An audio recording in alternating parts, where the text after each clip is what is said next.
Hello, ladies and gentlemen. This is i8skittles back with another cast for you. This one is on xel'naga caverns. Just a quick little 1v1 here. We got in the bottom left corner Titanium.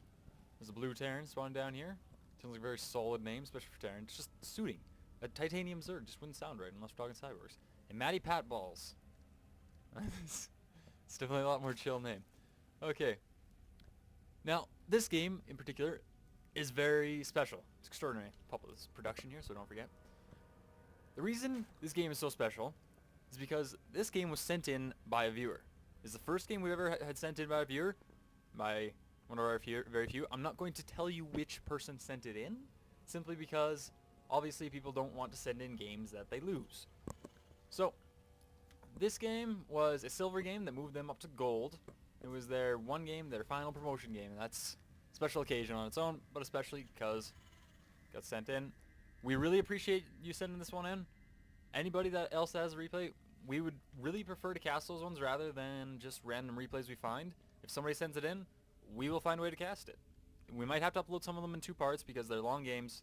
We can only upload a 15-minute video. However, we will find a way to make it work. So what we have here, xel'naga caverns, already predetermined spawning positions. Naturally, nothing too special. Only one guy in the gas. Maybe he's going for, like, it's quick gas, but maybe I don't know. I used to play Terran. I never really got the build exactly down that well though. So maybe one guy in the gas is so you could do, I don't know, drop that tech lab quickly and then just, I don't know. I don't even know. Maybe just drop a reactor and go heavy marine is why you'd only put. Oh, now he's saturated in the gas. So I could be completely out to lunch on this one. Good little overlord spread. Not sure, maybe spending this one down just to check, have it hover around here, check that expansion time. But you do end up losing that overlord then. And personally, I don't use those too much. I only use sacrificial overlords if I absolutely dreadfully need a scout. Looks like he's probably going down for his expansion now. Just about at that 300. There we go. There's expansion on 16 supply. Pretty normal. Pool's almost finished. Popping out. So it's still just drones, no zerglings. No counter to early aggression, however, looking at the Terran right now, yes, it is the reactor play. I was actually not entirely out to lunch, I guess. Obviously not a very quick stim then, but that's, at the same time, you get more Marines, and if you're walled off against Zerg, and you say he's going to tech to cloak Banshees, all you need is Marines. And it appears that he is going for some tech now, pushing through on that one build. 1-1, can't say 1-1 yet, but, whoa, tongue-tied right there. However, he is coming out with that factory. Always a good decision. We have Roach Warren on way for MattyPatBals. I'm gonna giggle a little bit every time I say that name. So, Evolution Chamber coming through. Good idea to get up on those upgrades. Would like to see an Engineering Bay come down here soon, but if he's not going for a quick +1, there's no real need. I just know my partner Copo, who does play Terran now, really likes to get his upgrades nice and quick. I always forget my Evo Chamber, but he's always right on top of that. Put a bunch of supply depots near this thing. Not a bad idea. Personally, when I would only put 2 here, just in case if you do get busted, this one's not lined up to be next to and a quick loss. Because right here, if they have a couple air units, maybe that they hover on the air right here, and then they have some units on the low ground, they can snipe that down. Some roaches can take it out, but you know, that's a stylistic choice. Everybody does it different. Starport, maybe going for the switch onto this tech lab and popping out those Banshees, entirely possible.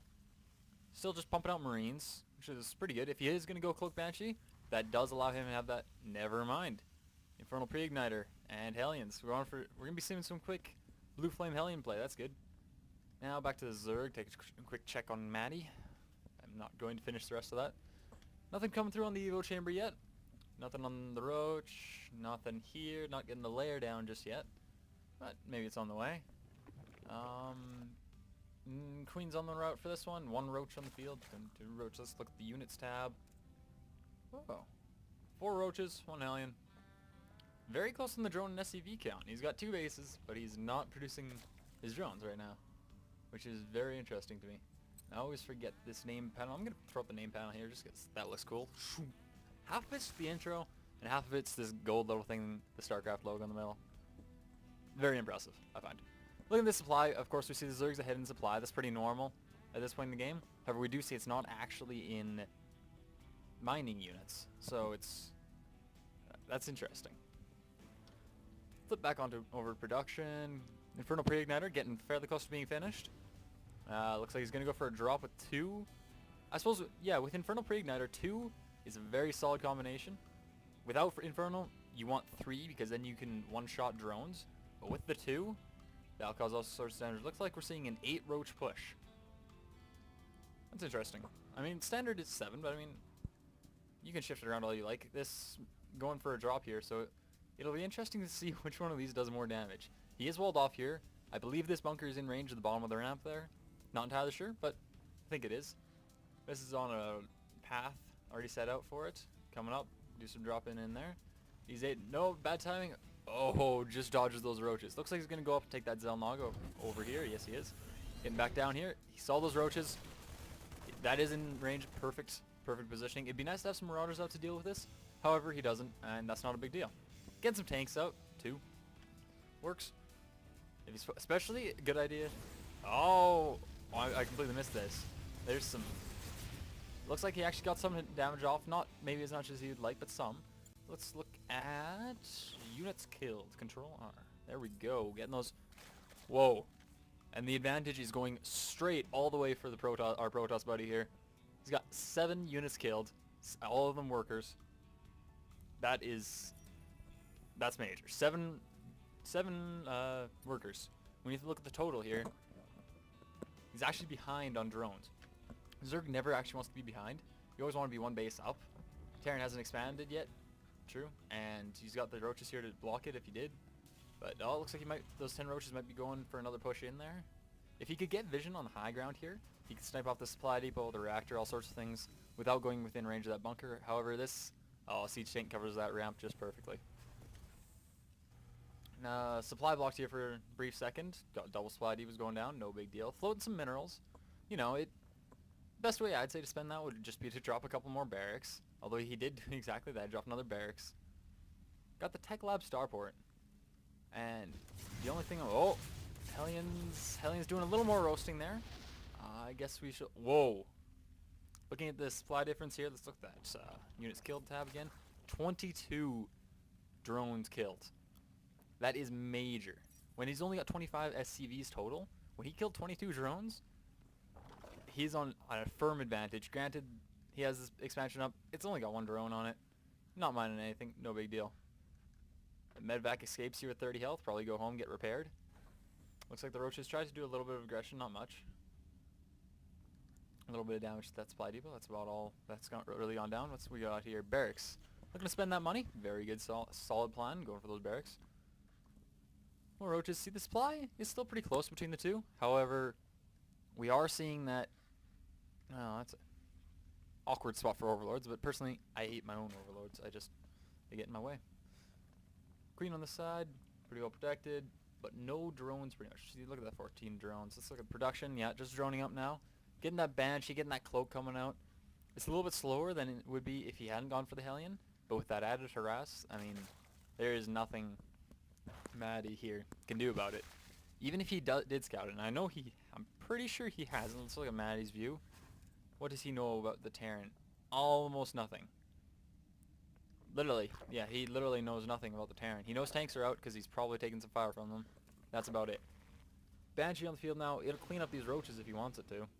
If he just takes his Banshee over there, he will clean out those roaches. Doesn't have to move his other units, which it looks like he's going to be going for very soon here. Because that's what, otherwise why else would you drop all these? Moving out the tanks too, yep. Salvaging that bunker. Guess he's looking to go on the defensive. Very good idea, because I mean, as good as roaches are, the Zerg, Matty, has got nothing to shoot up. He does have an Overseer coming through, so maybe he does actually expect some cloak play. But these 2 Banshees will mob these things. He's killing Marines unnecessarily. Like, he doesn't need to lose these Marines. Roaches are very good against Marines.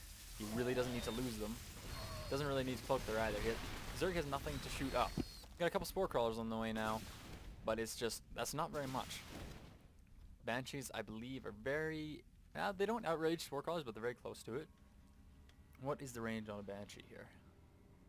That's not where you look. There we go. Range 6. And where are all these Spore Crawlers at? Oh, there's one. Range 7, yeah. So, I mean, if you have these 2 Spore Crawlers, 2 Banshees can come sit over here, be within range of this Spore Crawler, and shoot at it. But there's no reason they have to be within range of both.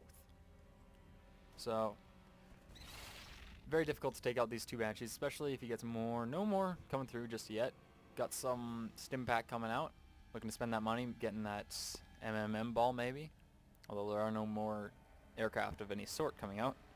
No Banshees, no medvacs, nothing. Although his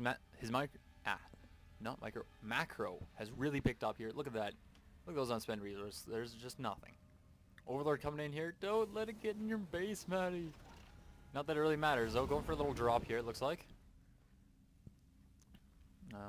Just pushing in with that Overlord. Looks like it's going to get a full scout of the base now. Not a whole bunch else going on. Bunch of slowlings.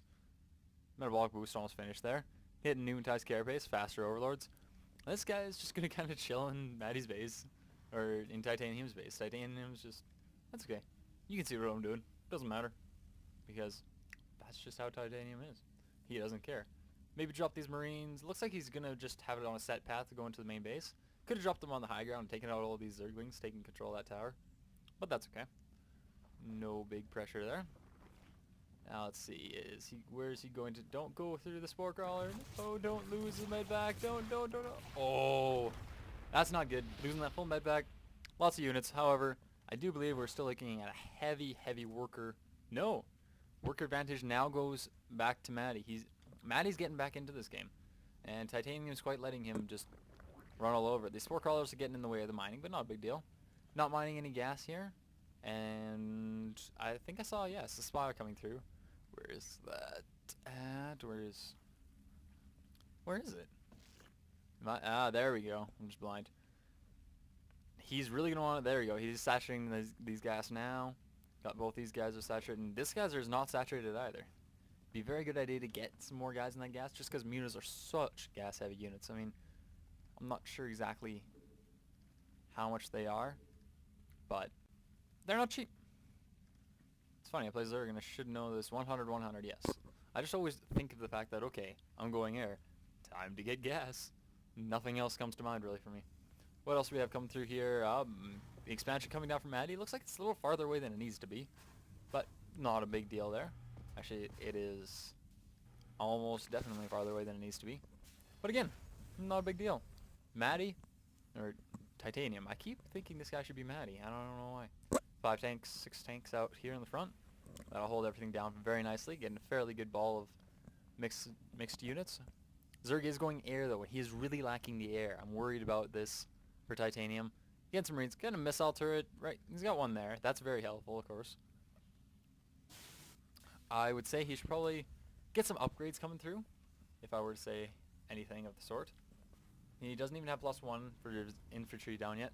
Lots of minerals is being floated, are being floated by the Zerg, I swear. He never set the rally point in this hatchery. Probably should have done that, but hey. To each their own. And how many Mutalisks are now on the field? 13 Mutalisks, and I don't think there's quite anti-air to deal with 13 Mutalisks, but we'll see. Back to production. Getting a third down now. He hasn't broken down these rocks yet. Should probably go work on those. Got a whole bunch of idle units here anyway, man.